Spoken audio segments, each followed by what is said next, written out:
Okay, I'm gonna let you see my sci-fi comedy shirt that I am wearing. Hi, my name is Nikki Haverstock. I'm a self-published author of 14 Cozy Mysteries, soon to be 15. And this is the author 2 portion of my YouTube channel. Today's topic is writing when not at your best. I went through a lot of titles trying to pick that title. It's not very clicky, but my original pitch was writing with anxiety. And then I thought, well, writing with anxiety and depression, well, writing with anxiety, depression, and ADD and other undiagnosed learning disabilities. And I thought, okay, we're getting a little ridiculous in terms of the title. So I was going to do writing with mental illness, but I felt that that was both too inclusive and too exclusive. So when I say inclusive, I mean like, what about people who have OCD or, will they feel that it's not applicable to them? And then, and I am not speaking as a therapist. I'm speaking about someone who personally has these struggle and is just sharing things that have helped me. If they don't help you, that doesn't mean there's something wrong or broken with me. It just means it's just maybe not the particular cure for what ails you.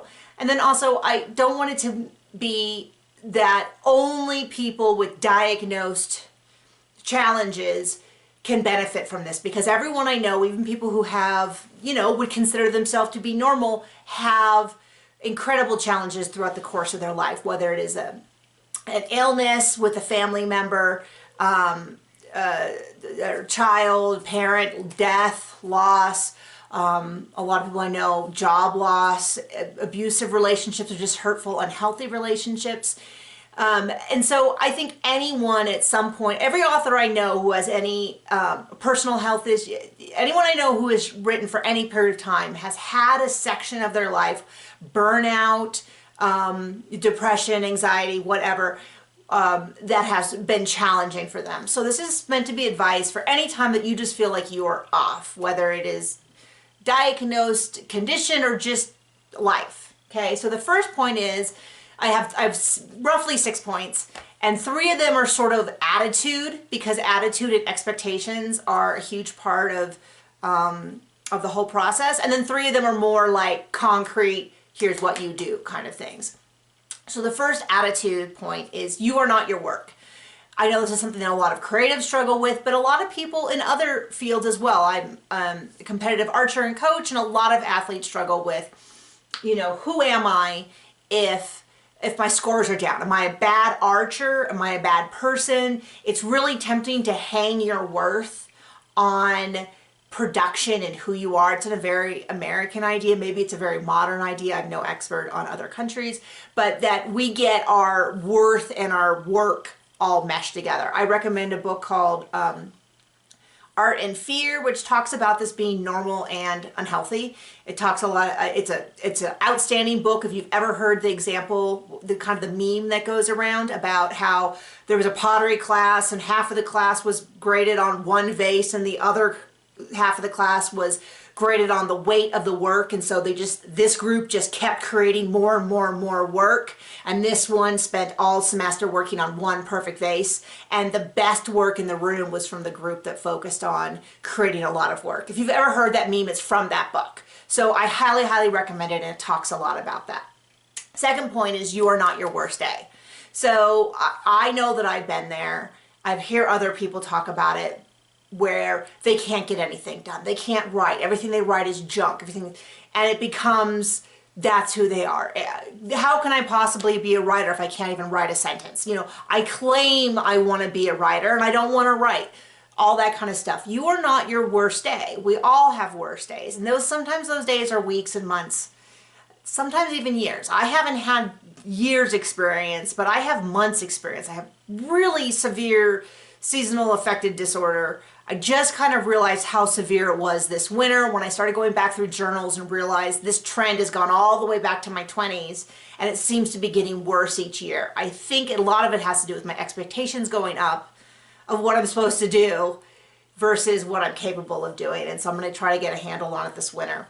But this next upcoming winter. But if you start judging yourself off your worst day and saying, we like to see trends, and so we say, well, if I was here last week and I'm here this week, then clearly I'm going to be here next week. Okay, so you are not your worst day.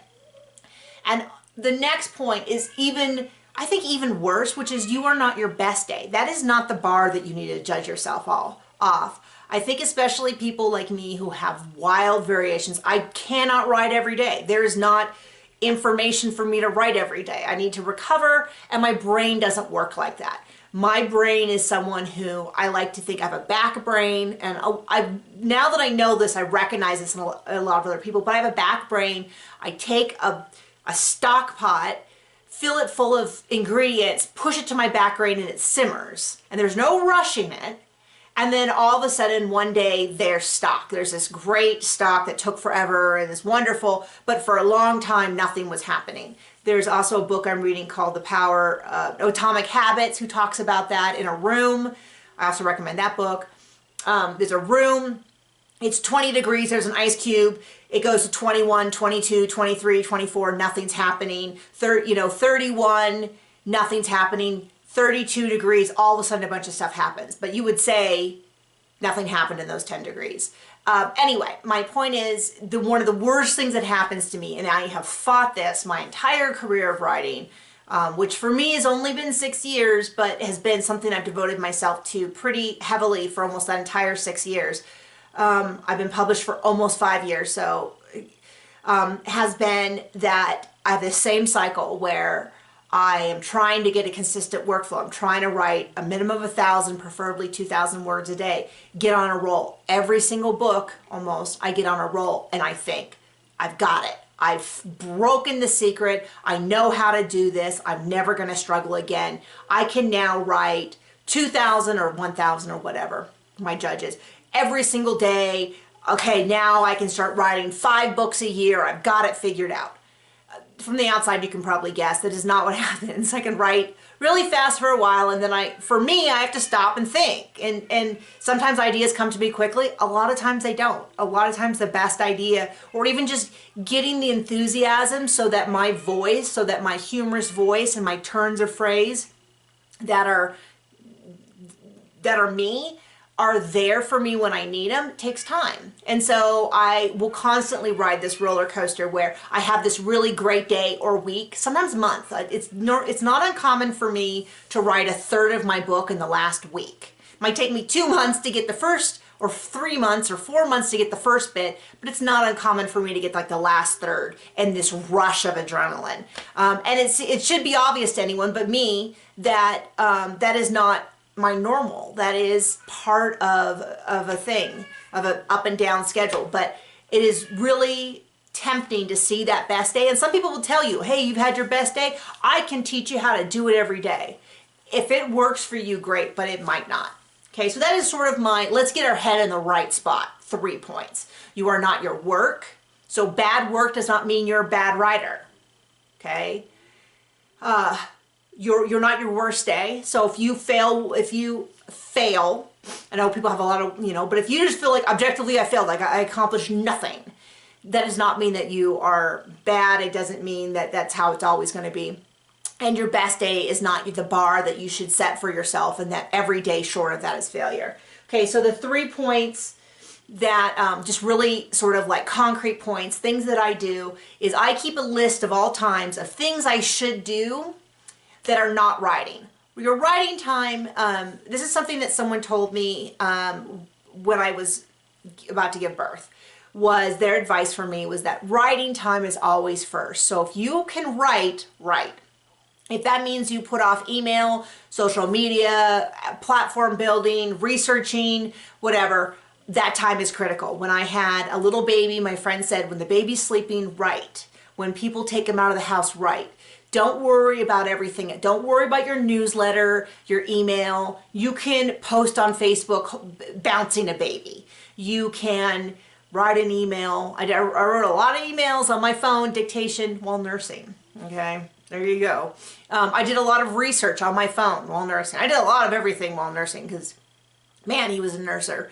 But the point is that writing time is critical, okay? So you never feel guilty for prioritizing new words or if you're a heavy rewriter, rewriting, whatever you want. But for me, the reality is that there are times I cannot focus. I cannot string two words together. I describe it for me like my brainstorming ability is up here. I have a pasta strainer and my ideas up here, instead of being like water where they come through, is like ketchup. And you're like underneath it, like trying to shake it, and maybe a couple drops come out. But it's like, I mean, I don't know. I can't describe it other than I know if you're like too drunk and someone tries to tell you something, you just can't get your thoughts out. It feels like that, but it's on a normal Tuesday.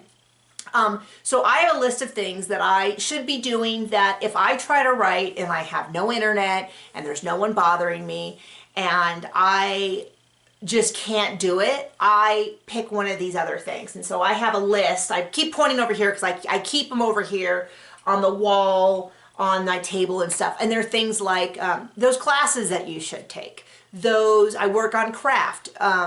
In my case, occasionally I write short form satire. So sometimes I'll bust out one of those because I figure anything that works out the writing muscle counts. Now those are not the books, the new books that I should be putting out, but they help me a lot. It can be updating your website. You don't have a book out, you know, researching who are you going to go with for web hosting. You know, maybe you go ahead and buy your domain name. If you're going to, you know, if you're going to write under, you know, your pen name or you know the name you're going to write under, go ahead and buy your domain name. Learn about WordPress.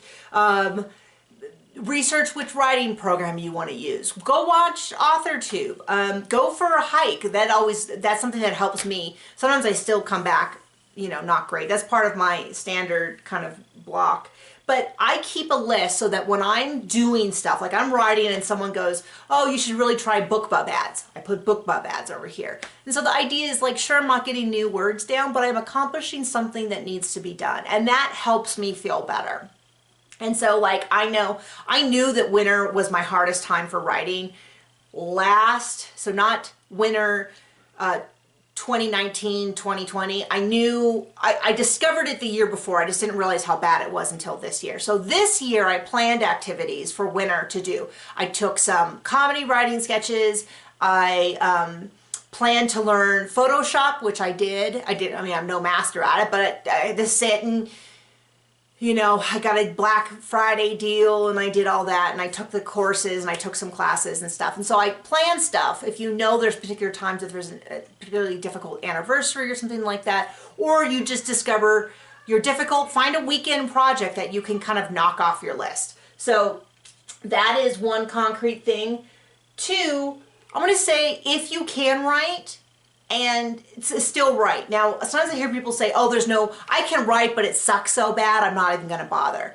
There is sort of anecdotal evidence amongst writers, and I know that it's not just me and my circle because Neil Gaiman talked about it in his masterclass, which is, what he said was, the reader can't tell which parts of the story you struggled with. And what he meant is that he's had parts that were easy to write, some that were hard, and the editors and the readers could not tell the difference. Anecdotally, amongst my friends, very similar. The parts where you sit down and you write like the wind, and the parts that you drag each word out of your mouth one at a time, you don't end up really seeing it a whole lot. In fact, sometimes the stuff that's really easy and fast is you have a lot of typos in because you're literally typing so fast. But I had a book I did a video on showing you the dev edits. It took me 5 months to write. And it was 30,000 words. So that is 6,000 words. That is, I think, 50 words a day if you wrote every day, which I don't. That's not how I write. But was very slow. And I really felt like something was wrong because normally, like I said, the last section is easier because all the pieces are there. And it was not. It was like every day, like, okay, I got 500 words. Can I get any more? Okay, 600. Okay. You know, and for me, normally that might be an hour at the end of a book, and it never got any easier. And I reread it. It was at the editor for a while, and I reread it, and I went, this is okay. Like, I actually kind of like this. Like, I'm kind of proud of it. And that's hard for me to say because I'm not someone who gushes about how much they love their writing. Bless those people. It's just not me. But I genuinely like it. I thought it was funny. I thought some of the things were really well done. My husband thinks it's the best. He always says that though, because that's his job, but he really does think it's good. And so if you can write, and I know maybe you can't, and I trust me, I've had those arguments with people who are like, well, just write. And I'm like, you don't understand. I can't. So I'm not saying you have to write, but if you're writing and you just feel like it sucks, just keep writing. Just keep doing it. It's not as bad as you think. It's so much easier to, any amount of editing is going to be easier once it's down. So if you are writing, but your concern is it's so bad, just keep going. So that's kind of my advice, is that no matter how bad you think it is, it's probably a little better, or at least it's fixable. Okay. So the last point is get professional help. And then I told my husband, I was like outlining, he's like, oh gosh, that sounds really hard. And I'm like, no, I mean it literally, because it is so they're professionals. They will help you. And that can be anything. That can be, I've been in therapy my whole life since I was diagnosed with ADD, and my whole family was. When I was about 13, the year between 7th and 8th grade, for those of you in the US, I have been, and I was on medication up until I was 31.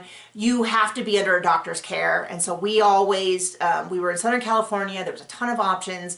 We had gone to conferences. We've done the whole thing. I was with someone who got their license pulled, but I've been with a lot of good therapists too.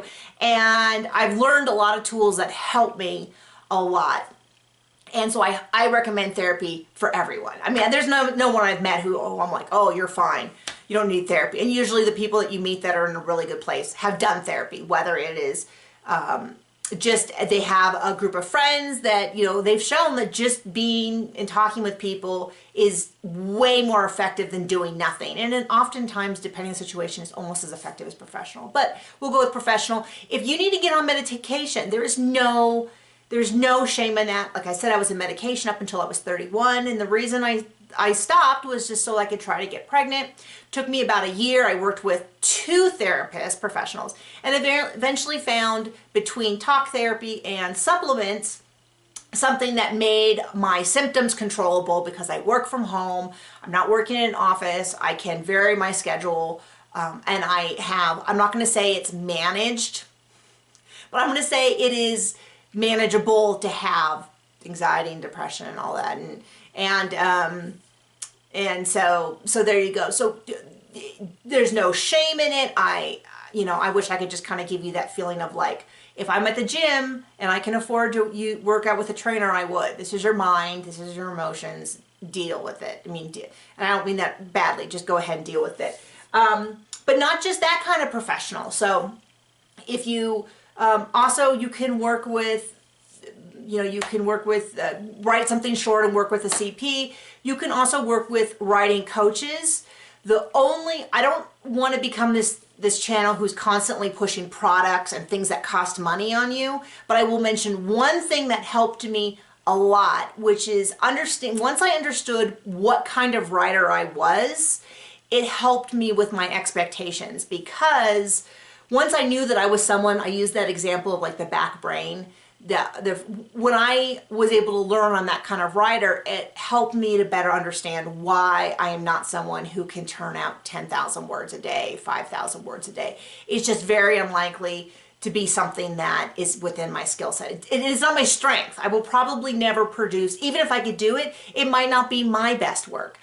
Some people, it is their best work. God bless them. I'm so jealous, but it just doesn't seem to be for me. So I'm going to mention a class you can take, but there's also there's a cheaper way and there's a free way to do some of this. And this is because there's a class called Write Better Faster. The hyphen is super important because it's not it's not write better and faster. It's write better faster. And the idea is most writers over a long period of time can figure out how they work best, but you've got to get past all the expectations and what the industry tells you. This is a class that focuses in on helping you find out how you function best based on past experience. So you really do need to come into this with some writing experience so you can say, oh, yes, that's how I plot, or yes, that's how I think. You can go to the Write Better Faster, just Google Write Better Faster Academy. It's by Becca Syme. It's one of the few classes that I will recommend. I would say the only people that I've sent to the class who have not told me it was life-changing are people who have zero interest in analytics. They're happy with how they write. If you are already happy with how you write, then I would not recommend it, because it's really for people that are trying to get that 1% better, 1% whatever. So I would recommend it. But let's say you go and you look at the price and you go, there is no way I'm taking a random author to person suggestion. Okay, great. She has a 3-book series. So I think you can invest in it. I don't remember how much. I bought them, but I can't remember how much. It's called Dear Writer, You Need to Quit. And it talks about things you need to quit in your life, expectations, all that. Dear Writer, Are You in Burnout? Which I recommend to everyone. It is such a good book. On just being smart and kind of counteract if you've ever been in an environment where everyone's telling you to go faster, faster, faster, hurry, hurry, hurry, hurry, you know, and you're constantly feeling on the edge of burnout. This is a book that's going to help you. And then, gosh, I read it and now I can't remember. I believe there's a 3rd book in the series. I'm sorry. So that's another option. You don't want to invest in the class? Get the books. See how you feel about the books. Okay. I will try to remember to put them all down in the link. It might take me a while if you watch this video right after I release it to remember everything I said and listen to the video and update it. And then now you say, I don't want to buy her books either, lady. I am here on YouTube because I want free info. Okay, I've got you. She has a YouTube channel. A lot of it is focused on Gallup Clifton strength testing, which I think you can buy a code from her, but you really kind of need to take that in order to get it. But she has some wonderful, wonderful free YouTube series, one on writer's block and one on burnout. The burnout, if I remember correctly, the burnout videos came out first, and she had such an incredibly positive response from people saying, this is just what I needed to hear. This is so amazing, that she rearranged the books and did that book first, if I remember correctly. And it's a great book. And like I said, I love it. I will put affiliate links down, but that you don't get charged anymore for that. She doesn't know I'm doing this. This is not, she is a friend, but this is not like a favor I'm doing for her. It's just something I really believe. And to me, it has been the antidote to the culture of faster, faster, you're going to fail unless you write 1 million books a year. And it helped me realize that I have a valuable voice and that what I do is going to have an audience. It just might, for me, might take a little bit longer. And so I guess the last, I'll make it point like 6.5 or something, or 7, is take care of yourself. You are a valuable person who was created just the way you are, with something unique to give back to the world. And whatever you have that's affecting you is something that can make you stronger and better. And I know that the things that I've gone through have increased my empathy. I'm going to get all emotional. I can't because I have fake eyelashes on and they'll just cry right off. They're going to make you more empathetic. They're going to, I remember when I was pregnant, I was so happy, but I was a little worried. It ruined me. My friend Zoe York, who has a channel on YouTube, said it's going to crack your heart open, and you're going to have access to new emotions. So yeah, you're going to lose time, but you're going to have new things. And I kind of think that everything has that ability to be turned to good. Not that everything's good, but that we as humans have the ability to make something good. Sorry, they got really dark at the end. Anyway, please comment below if you have great tips that you feel are helpful that I didn't mention, or just, you know, commiserate with me or whatever. And I hope that at least one of these things will kind of get into your heart and you'll at least feel better. And even better would be if they were practical and they helped you. So don't forget to like and subscribe, and I will see you next time.